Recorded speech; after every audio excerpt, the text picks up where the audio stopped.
News. Enot sa Bareta. Enot sa Gabos. Alas 5:08.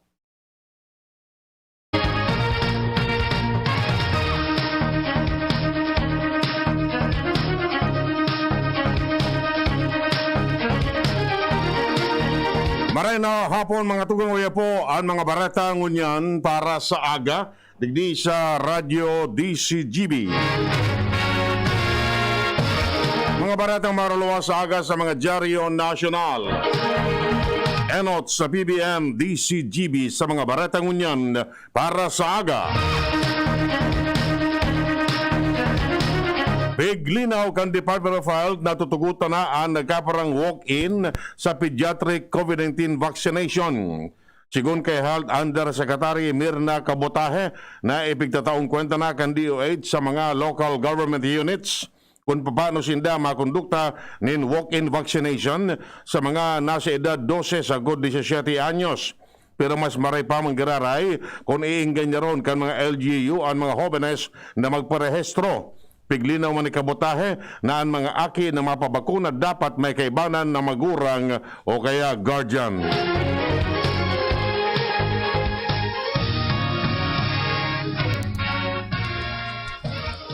Ipigbubusil kan Department of Health ang pagtaunin prioridad sa senior citizens sa vaccination program kontra sa COVID-19. Dahilan na sa 56% kan mga elderly population ang fully vaccinated na. Sa datos kan gobyerno, nagpapahiling na nasa 3.78 milyones na senior citizens o 45.9% kan populasyon ang nakaresibikan sa indang primerong dose kan bakuna, mantang 4.6 milyones o 56.2% ang nakakompleto na kan bakuna. Ipinaliwanag ni Health Undersecretary Mirna Cabotaje na ang bilang kan mga fully vaccinated seniors mas halangkaw dahilan sa single-shot Johnson vaccine. Miyaras nando, bareta halid dyan sa luwa si Luans Barcena. Luans, kamen. Nagmamarahala na ngunyan ang mga manlayla na mga paninda na burak asin na kandila. Ngunyan na nasa huringal daw kan pagbisita sa mga mahal sa buhay sa mga manlain-lain na sementeryo.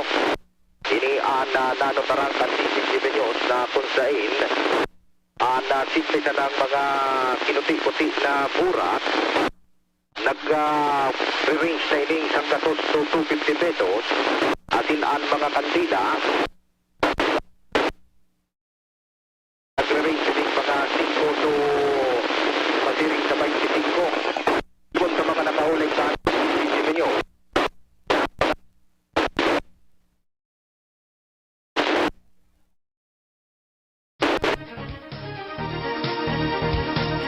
Medyo choppy so signal ni LBB. May oras tanto pamanakol na sa 367 mga aking may comorbidities ang nabakuna na kontra COVID-19 sa Pasig City General Hospital. Sinabi ni Dr. Arlene Samonte, administrador kan hospital, na ang nasabing numero poon Oktubre 16 sa pagpoon kan pediatric vaccination sa good kan Oktubre 26. Sinabi niyang nagpapadagos pa manggiraray ang pagbakuna sa PCGH kontra sa COVID-19 kan mga aking may edad 12 sa 17 anyos na may comorbidities. Mantang as of October 23, paminabot na sa 814,904 na adult individual ang nabakuna na sa Pasig kontra sa nasabing helang. Alis sa nasabing numero, 439,327 kani ang nakaresibi nin first dose asin 375,577 ang nakakompleto na nin bakuna. Plano kan Department of Health na makabakuna nin 80% kan 12 milyones na mga aki kontra sa COVID-19 bago matapos ang 2021. Iniyan pahayag kan Department of Health sa pagsasabi na puntirian nindang makabakuna nin mas dakol na maedad asin makahama nin konfiansa sa pagbuelta kan in-person classes. Sinabi ni Health Undersecretary Mirna Cabotaje na papahiwason kan gobyerno ang pediatric vaccination tangan ay makaibana ang mga aking may edad na 12 hasta 17 anyos poon sa Nobyembre 3. Kamamutan kay ini na maengganyaran ni bang miyembros kan pamilya na magpabakuna na asin makusogan sa indang konfiansa na makabuelta naman an in-person classes. Balikat ang barata ulit dyan sa luwa si Ans Galero. Ans, kamen! Naging matrayon po niya na pagkaaldaw na pagini pong pagbabakuna kan LTFRB ko sa nagkapirang mga jeepney drivers o kaya sa mga driver sa laog ka transport sector kung sa ingredientes na individual na nagkaigwa o nagkaigwa ng tsansa na mabakunahan kontra sa COVID-19. Susog sa nasan din ng ahensya, nagpapasalamat sinda sa kooperasyon kan na transport sector sa eksperyensya nindang init na maprotehiran man an sa indang mga buhay kontra sa COVID-19 pati naman an sa indang mga pasaheros. Mientras tanto, matrayong po man ang ginibong 3-day mass vaccination program kan gobyerno probensyal sa Albay Aswigom kung sa itinawanan din prioridad ang mga 18 anyos pataas na mga albayano siring man sa Legazpi City Convention Center mo na pagkataw. Dagdag na bareta, Ans Galero, DCG.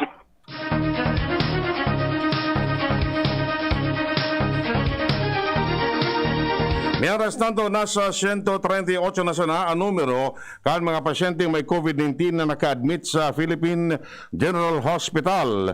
Sa nasabing numero na naka-admit sa COVID-19 o na COVID patient, nasa 135 ang konfirmadong kaso, mantang tulo ang nag-aalat kang resulta kan test. Uminabot man sa 5,350 ang numero kan mga pasyente na nakarecover sa COVID-19 kung saan mas na nakaluwas man sa ospital. Mientras na 1,639 ang numero kanagadaan mantang 7,174 ang kabilugan na numero kan mga dinarang pasyente na may COVID-19 sa PGH poon kan Pebrero 2020. Nasa 20,443 man ang bilang kan mga healthcare workers sa PGH na ipinararom sa COVID-19 test poon kan Marso 2020. Kung saan 1,820 sa inda ang narestrong nagpositibo sa virus na nasa marinaman na kondisyon ngunyan. Tinauanin linaw kan Department of Health na ang pagbakuna sa gabos ng mga menor de edad na 12 hasta 17 anyos mapon sa Nobyembre 3 sa National Capital Region, mantang ang nationwide implementation kaini mapon sa Nobyembre 5. Iniyan pahayag ni Vaccine Czar Carlito Galvez sa pagsasabi na preparado naman ang NCR. Sa ibong nalado, sinabi man ni Health Undersecretary Mirna Cabotaje na ang ibang lugar na handa naman para sa pediatric vaccination, pwede naman na magsabay sa NCR sa initial kick-off sa Nobyembre 3, alagad ang fully nationwide implementation para sa may edad na 12 hasta 17 anyos mapuon sa Nobyembre 5. Nasa low risk naman kan COVID-19 ang nagkaparang lugar sa nasyon para sa Metro Manila. Sigun sa Octa Research Team, kay Banang Digdian, Rizal, Cavite, Bulacan, Batangas, asin Davao City. Nagbaba na ang healthcare utilization sa nasabing lugar. Mantang nasa very lowest category na ang Cebu City kung saan 0.43 ang reproduction number o kaskas kan ulakit kan COVID-19 sa nasabing syudad. Siniguro ni PNP Chief General Guillermo Eleazar na handa ang Philippine National Police para sa piglalaom na pagpuon kan pagbabakuna sa mga menor de edad poon sa masunod na semana. Sa iyang sinabi na sinugo naman niya ang mga local commanders na makipagkoordinar sa indang local government units para pagbantay sa mga vaccination sites. Tugon niya na siguraduhan na masusunod ang minimum public health standards para sa kaligtasan kan mga menor de edad asin sa indang mga magurang. Idradagdag pa man ni Eleazar na naka-standby ang Medical Reserve of Force kan pulisya para i-deploy sa mga LGU tanganing makatabang sa vaccination program kon kinakaipuhan. Kay banan si Presidente Rodrigo Duterte kan mga kapwa niya Southeast Asian leaders sa pangapunan na kaskasan pa ang pagbakal nin karagdagan na COVID-19 vaccine.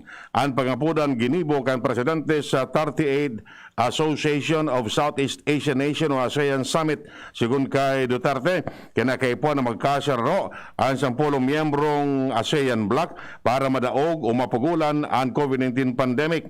Sinabi niyang andalan pasiring sa triyumpo sa pandemya, difficile pero kung magkakabarunyog ang gabos, wala man imposible na ini makamtan.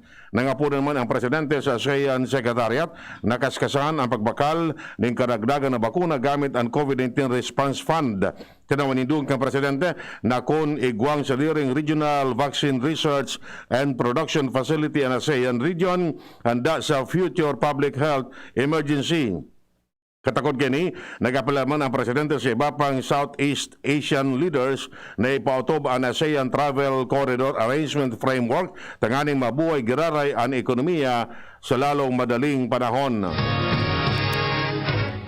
Sinabi kan Department of Health na ang positive COVID-19 result gamit ang antigen test daiman kay iba sa official case count sa pagsasabi na kung isasabay pa ang mga ini, daimanin signifikanteng pagbabago sa numero asin risk classifications. Iniyan pahayag ni DOH Chief Epidemiologist Dr. Alethea de Guzman matapos na enot ng sabiyon kan DOH na ang nasyon ngunyan klasifikado na sa low risk para sa COVID-19 mantangan Metro Manila nasa moderate risk na sana. Ipigbubusol ni Senate Minority Leader Franklin Rolon na magkaigwan ng provision sa 2022 national budget na magbabawal ng parking kan fundo sa procurement service kan Department of Budget and Management as in Philippine International Trade Corporation. Ang lakdang ni Rolon solusyon sa mga kontrobersyang dara kan pagpark kan fundo kan mga iba-ibang ahensya ng gobyerno sa PSDBM as in PITC. Sinabi ni Rolon na ang DBM as in PITC pigagamit kan mga government agency tanganing mapaikutan ang procurement law as in expiration kan sendang otoridad sa paggamit nin fundo. Tinawanin doon ni Rolon ang sirang na aktibidad nakakaulang na magamit ang fundo para tulos na maipatob ang mga nakalinyadang proyekto o programa kan gobyerno na makakatabang sa pagpaabante kan ekonomiya asin sa mga namamanuan. Base sa kakalkulo ni Rolon, uminabot sa 91.8 bilyones pesos ang kantidad kan fundong na ibalyo sa DBMPS ali sa 2016 asin 2017. Sa computation ni Rolon, minabot sa 50.7 bilyones pesos ang fundo kan government agency na nakaparada sa PITC poon kan 2014 sa good 2020. Makakadugang nin 10.3 bilyones pesos sa ekonomiya kada semana kung in kaso ibugtak na sa Alert Level 2 ang National Capital Region. Iniyan sinabi ka National Economic and Development Authority sa pagsasabi na kung iperarom na sa Alert Level 2, pwedeng maging marahay na ang Gross Domestic Product nin 10.3 bilyones pesos kada semana asin mababawasan ang dainin trabaho nin 43,000 kada semana. Ini ang tinawanin paliwanag ni NEDA Director General Carl Hendrik Chua, mantang sinabi ba ni DILG Undersecretary Jonathan Malaya na ang pagbugtak sa Alert Level 2 mangyayari ko na padagos ng magbaba ang kaso ng COVID-19 sa Metro Manila. Pigtutugutan na kan Supreme Court ang pagkonduktan ng in-court proceeding sa gabos na Appellate Collegiate Courts sa National Capital Region poon sa Nobyembre 2 sa Koda Nobyembre 5. Sigun sa Supreme Court, ang mga pagdangog na may kukonsiderar na of urgent matters, pigtutugutan na magkondukta ng in-court proceeding kung sasabiyon kan presiding justice o chairperson. Pero sigun sa Supreme Court, sa administrative circular, mantenido pa manggiraray na limitado ang attendance sa mga abogado. Partido kan mga may kinaraman sa kaso as mga testigo. Ang mga gustong mag-obserbar pero bako required na nasa korte pwedeng hilingon ang video conferencing. Sa ngunyan, mantenido manggararay na 30% ang maximum capacity kan gabos sa korte as opisina asin mantenido pa manggararay ang skeletal forces. Siniguro ni PNP Chief General Guillermo Eleazar na mahigpit nindang ipapasunod kan Philippine National Police ang protocols maski baba pa sa Alert Level 2 ang quarantine classification sa Metro Manila. Iniyan sa iyang pahayag matapos sabiyon kan Department of Interior and Local Government na pigahandaan na kan Metro Manila mayors ang pagbaba kan Alert Level 2 sa masunod na bulan. Sa ngunya, nasa Alert Level 3 pan Metro Manila alagad, di pang formal na rekomendasyon hali sa Metro Manila Council as in Interagency Task Force na ibabaan o on alert level sa masunod na bulan. Maabot sa 10.3 bilyones pesos ang karagdagan ng income kan ekonomiya kada simana pag ibinaba na sa Alert Level 2 ang Metro Manila. Sigun kay NEDA Secretary Carl Kendrick Chua, dakulang tabang ini sa mga obrero kon sa inpig dalauman ang mababawasan nin 43,000 ang numero kan mga daing trabaho kada simana. Enot ang sinabi ni DILG Undersecretary Jonathan Malaya na posibleng ipairarom na sa Alert Level 2 ang Metro Manila na pinaboran man kan Metro Manila Development Authority. Siraram kan Alert Level 2, tutugutan na ang 50 sagot sa 60% kapasidad sa indoor establishments pag-igwang safety seal. Sinabi ni Senate Minority Leader Franklin Drilon na ang gobyerno may poder na magkolekta nin maabot sa 7.5 bilyones pesos na income taxes hali sa 42 bilyones pesos na kantidad nin supply contracts na naitaw kan procurement service kan Department of Budget and Management. Siyang sinabi na day dapat malingawan ang 42 bilyones pesos na ibalyo kan DBM o Department of Health sa DBMPS na enot ng nasuplakan Commission on Audit. Idinadagdag pa man ni Drilon na sinda mina-asumer na ang 42 bilyones pesos total na nagamit na kun kaya dapat man singilo na nin buwis ang kumpanya. Mientras tanto, iniluwas na kan Department of Tourism ang mga tourist destinations sa nasyon na dainapig obligar ang mga turista na magpresentar kan negative swab test result basta nabakunaan na. Kibanang digdi ang Cebu Province, Lapu-Lapu City, asin Catbalogan, kung sa inday na pigahagada nin RT-PCR test, asin antigen test. Vaccination certificate naman, ang kukuanon sa VaxCert PH, ang kaipuan para makalaog sa Bohol, Iloilo City, asin Negros Occidental. Mantang vaccination card, ang ipapresentar sa Misamis Oriental, Masbate, Southern Leyte, Clark, Freeport Zone, Subic Bay Freeport Zone, Tarlac, Tacloban City, asin Maasin City. Para mas sa mga madarman sa Boracay, kay puan pamanggiraray ni negative RT-PCR test result bako magkalaog apera ko naka-star sa Guimaras, asin Panay Island. Naghahanda na nin petition sa Korte Suprema ang Senado na makontestar sa pagpugol ni Presidente Rodrigo Duterte sa mga miyembros kan gabinete na mag-atindir sa pagdangog may kinaaraman sa transaction kan Pharmaly Pharmaceutical Corporation asin gobyerno sa pigsasabing overpriced COVID-19 supplies. Sinabi na Senate Minority Leader Franklin Drilon na ang desisyon na iwan kontestaron ang memorandum ni Duterte sa mga executive officials na di mag-atindir sa pagdangog. Idinadagdag pa man niya na ipigahandaan na ninda ang petisyon na isusumitira sa Korte Suprema sa mas lalong madaling panahon. Iyan mga tungang detalles kan mga barata ngunyan para sa agadigdi sa Radyo DCGB. Sa pangaran kan mga pag-iriba, manitutanya sa lado teknikal. Kami po nagatod kan Bareta. Ako po si Francia May Boras. Ako ma po si Edwin Terrell na nagsasabing salamat kan sino bagantabay. Yan si Kong Joey Salceda, may tabang sa edukasyon. Yan si Kong Joey Salceda, problema ta may solusyon. Yan si Kong Albayano Orgulyo, an idol ni Paglaom. Yan si Kong Joey Salceda, an ligasiya niya rumdo. Infrastruktura mga tinampo, sa tabang niya may eroplano. Tapos na plano, yaw na mismo an makikinabang permita. Wo garantisado an pakagibo kan Bicol International Airport yo. Kada ko lang matatawanin trabaho sa segundo distrito Albayano. Yan si Kong Albayano Orgulyo, an idol ni Paglaom. Yan si Kong Joey Salceda, an ligasiya niya rumdong. Sa mga mahihilig magkape, narito ang bagong instant coffee, Jim's Grande Coffee Mix. May 3 variants na pagpipilian: Jim's Grande White, Jim's Grande Brown, at Jim's Grande Black. Jim's Grande Coffee Mix, sakto sa inyong panlasa. Swak din ito sa ating bulsa dahil $5.95 lang ang suggested retail price kada sachet. Kaya kung kapeng-kape na, wag Jim's Grande Coffee Mix na. Mura na, masarap pa. O, san ka pa? Jim's Grande Coffee Mix. Produkto ng Goldshine Pharmaceuticals Incorporated. ISO certified. Mabibili sa inyong mga suking tindahan.